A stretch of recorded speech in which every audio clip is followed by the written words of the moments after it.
ભાવનગરથી અમદાવાદ સુરત બરોડા તરફ જતી બસો એસટી ડિવિઝન દ્વારા રદ કરવામાં આવતા મુસાફરોને ભારે હાલાકીનો સામનો કરવો પડી રહ્યો છે।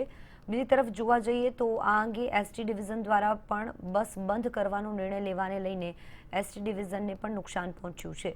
ભાવનગર એસટી ડિવિઝન દ્વારા હાલમાં 11 જેટલી બસો રદ કરવામાં આવી છે, જેને મુસાફરોમાં કચવાટ જોવા મળ્યો અને રદ કરાયેલી વધુ બસો દિવસ દરમિયાન દોડાવવામાં આવે તેવી મુસાફરો દ્વારા માંગ કરવામાં આવી। અને હાલ મારે રાજકોટ જવું છે અને બસ પણ મળતી નથી અને બસ પણ અહીંયા ઓછી મૂકવામાં આવી છે। તો અમારે દરેક નાગરિકને નમ્ર વિનંતી છે કે વધારે દિવસમાં બસો મૂકે તો વધુ સારું રહેશે, અનુકૂળતા રહેશે।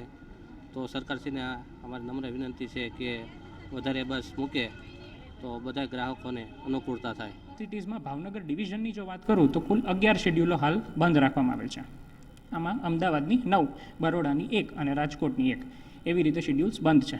પરંતુ દરેક ડેપો પર બસ સ્ટેશન પર ટ્રાફિક કંટ્રોલર્સ હોય છે, એમને સૂચના આપી દેવામાં આવેલ છે કે જો પબ્લિકની ડિમાન્ડ હોય અને એ પ્રમાણે લોકો તમારા પાસે આવતા હોય છે તો depot wise depot manager Shri કે ટ્રાફિક ઇન્સ્પેક્ટર શ્રી એક્સ્ટ્રા બસનું સંચાલન પણ કરતા હોય છે, જે સંચાલન દિવાળી પર પણ કરવામાં આવેલ છે।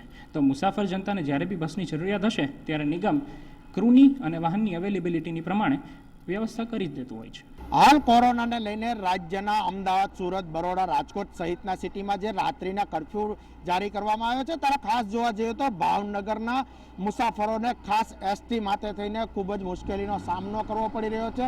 ભાવનગરથી રાત્રિના સમયે અમદાવાદ, સુરત, બરોડા, રાજકોટ તરફ જતી જે બસો છે તેને હાલ બંધ કરવામાં આવી છે। તેને લઈને જોવા જઈએ તો મુસાફરોને મુશ્કેલી પડી રહી છે, મુસાફરોની લાંબી લાઈનો થઈ રહી છે।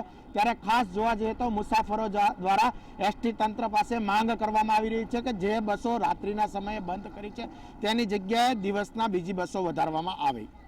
અલ્પેશ ડાભી, મંતવ્ય ન્યૂઝ, ભાવનગર।